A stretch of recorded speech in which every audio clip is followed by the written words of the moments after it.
Sziasztok, hát nagy szeretettel köszöntök mindenkit, hát örülök, hogy újból találkozunk, hogy itt vagytok, hogy velem vagytok, és hogy nektek főzhetek. Ma egy kakukfüves, sok zöldséggel készülő pulykaragú levest mutatok meg nektek.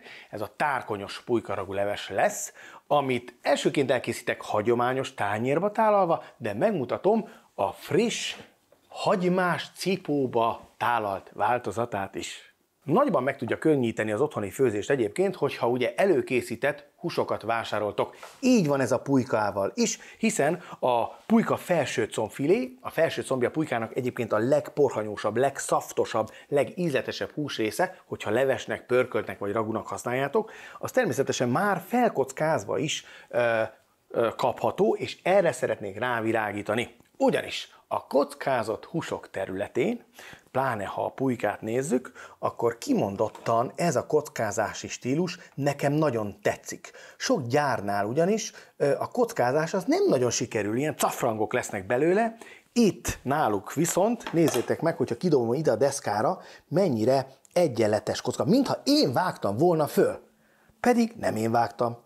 Úgyhogy ez nagyon jó akkor, ha például mondjuk egy pulykaragú levest akarunk készíteni, nem akarunk a hússal bajlódni, csak kibontjuk, mert pontosan fél kiló van egy ilyen kis dobozban, és ez a mennyiség pont elég arra, hogy még egy 4 fős család jól lakjon belőle, vagy egy 2 fős család durván jól lakjon belőle. Többen írtátok, hogy nincsen a webshopba, nem kapható a átalakító, amivel ugye akár indukciós lapon is működik az agyagedény. Na most van egy jó hírem, megérkezett, úgyhogy azt mondjuk azért érdemes eltávolítani a matricát. Ez ennyire friss, gyerekek. Én is most kaptam. Képzeljétek, megrendeltem a webshopomból saját magamnak az átalakítót, mert ugye tőlem meg elkunyizták, és az jött vissza, hogy nem kapható. Hogy nem kapható? Hát Lázár, kicsit figyelj oda. Valóban hiba volt a piacon, mert hogy elfogytak ezek, de most érkezett egy kisebb szállítány, úgyhogy hamarosan újból a webshopon, úgyhogy vehetitek az edényeket is. Na, rövid kitérő után, akkor jöjjön, hogy beízítjük ugye magát a masinát. Ennek a lényege ugye az, hogy először a lap melegszik át, és ezt a hőt adja le aztán a agyagedény aljára, és így tudunk vele akár még gázon is főzni. Enélkül tudjátok, elreped, és az mindig hangsúlyozom, erre figyelni. Recept. Vágjunk össze gyorsan, pár másodperc alatt egy fej vörös hagymát. Hát egy ilyen közepes fej vörös hagyma. Így azért mégiscsak gyorsabb. Beletesszük egy edénybe. Hopp, a belsejét természetesen nem. És kevés olajon, körülbelül egy 5 evőkanálnyin elkezdjük pirítani. A babérlevelet, melyből egy szép nagy darabot vegyünk, már most a pirulásnál adjuk hozzá. Amíg pirul, addig összevágom a zöldségeket, méghozzá a sárgarépát, fehérrépát, és most figyeljetek, paszternákot. Azért használok paszternákot a ragulevesbe, a pulykaragulevesbe, mert a paszternáknak van egy kis édeskés íze, ami nagyon jó a levesbe. Már csak azért is, mert ennél a levesnél, tehát a tárkonyos vagy kakukfüves jelen esetben, ugye pulykaragú levesnél, az a lényeg, hogy a só mellett a savanyú, ecetes ízt a cukros ízzel úgy párosítsátok, hogy az harmóniában legyen. Akkor alakul ki az a savanykásan, édeskésen, sós, fűszeres, zöldséges lé, ami igazán ízletessé teszi ezt a levest, és felejthetetlenné. Tehát most akkor fölvágom a zöldségeket.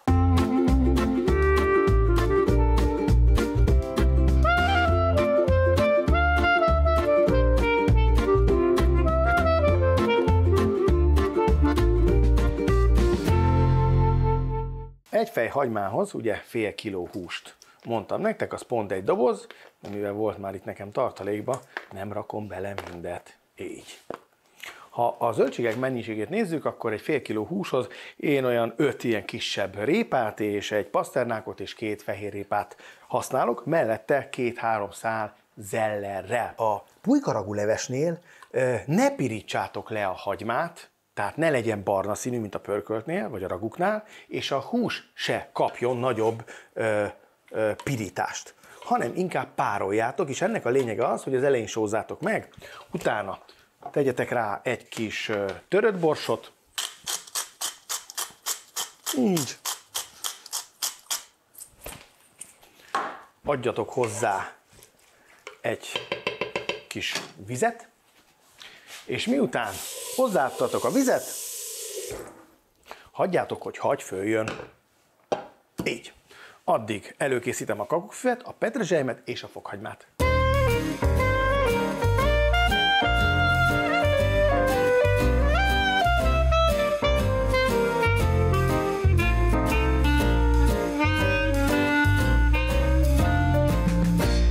Akkor kész a petrezselyem, a kakukkfű és a fokhagyma is, a zöldségek föl vannak darabolva, és amíg puhul a hús, mert ugye fél puha állapotnál kell hozzáadni a zöldségeket, és akkor tudjuk folytatni a leves készítését, addig mutatom, hogy a hagymás cipót hogy kell ahhoz előkészíteni, hogy belekerüljön a leves. Na, ahhoz nem sima pengéjű, hanem recés pengéjű kés kell használnunk.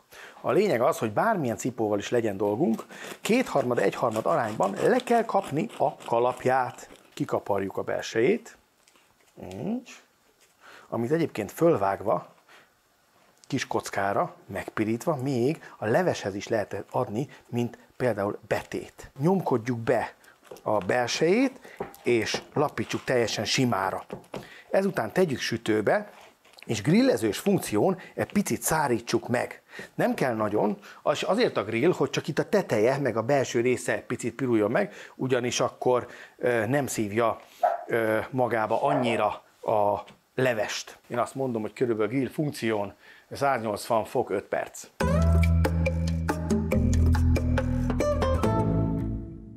Na hát íme akkor a félig megpirult kenyér. Még egy trükk, ha van esetleg friss rozmaringunk, vagy jelen esetben a kakukkfüvünk, és annak van egy vastagabb szára, ami sok vékonyba torkollik, akkor szépen a vastagabb szárat bele nyomjátok a kenyérbe, fölhúzzátok, így, és ez lesz majd a tető leemelője. A kakukkfű pedig finom ízt ad, így. Tehát így lesz majd tálalva. Oké, de hát még nincs is kész a leves, na de most kerülnek bele a zöldségek. A zöldségeknek ugyanis nem kell sok idő, körülbelül egy ilyen jó 10 perc, és nem baj, hogy egy picit ressebb marad, mert ahogy áll a leves, az úgyis tovább fog még puhulni, és akkor nem esik szét. Gyakori hiba az a leves készítésénél. Ja, és bocsánat, ilyenkor jön bele még a fokhagyma és a kakukkfű is, de a petrezselyem csak a legvégén.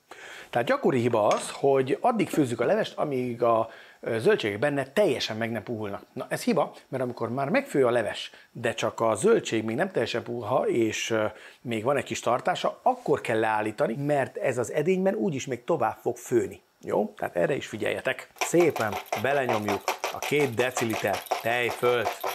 Az a lényeg, hogy használjatok habverőt, ami gyorsan ki tudja keverni. Így.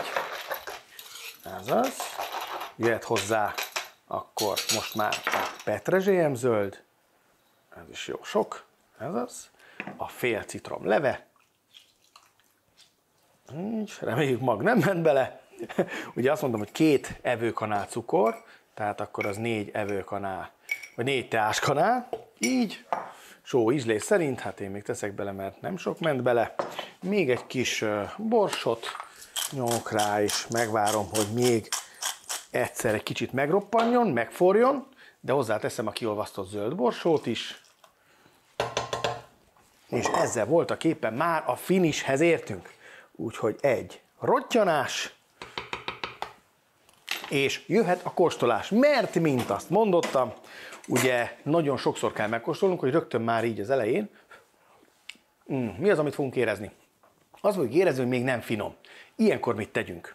Tegyünk még bele egy kis cukrot, tegyünk bele még egy pici sót, ne sokat, illetve egy kis ecetet. Az ecetnél viszont mindig arra figyeljetek, hogy először kanálba öntsétek bele, és aztán öntsétek az edénybe, mert hogyha mondjuk így tennétek, általában meg szokott lódulni, és olyan ecetes lesz, hogy már nem lehet mit kezdeni vele, mert az ecetet nem lehet kiszedni belőle, jó? Tehát így ízesítsetek apránként. Na, ha ezt elkeveritek, akkor én még szoktam hozzáadni egy kis olívaolajat, ez csupán az ízek felfokozására szolgál, mert nagyon krémessé, sejmessé teszi a levest, meg hát látványában is nézzétek meg, tehát hogy ad neki egy ilyen kis sárgás vonulatot is. Na, kóstolás megint.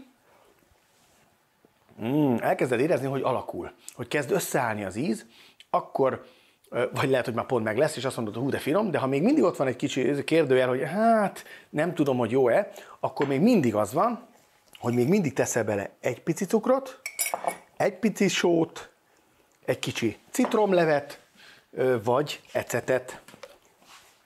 Így. Ecettel csak csinyán, ilyenkor már csak pár csepp is elég az utóízesítéshez, és előbb-utóbb meg lesz az, amikor azt mondod, hogy igen, kellemesen savanykás, kellemesen édeskés, kellemesen babéros, kellemesen fokhagymás, tehát finom. Mint például most. Íme a cipó, amit először megtöltünk a zöldségekkel és a hússal, és utána jöhet bele a lé. A levet egyébként gyakran be is sűrítik, mondjuk habarással, az azt jelenti, hogy liszt és tejföl keverékével, viszont ez egy jó ötlet, aki szeretné, be is tudja sűríteni. Na, így né. Bezárjuk a kupakkal, mellé teszünk egy kanalat, és az étel tálalva van. És aztán elfogyasztható természetesen a tányér is. Sziasztok!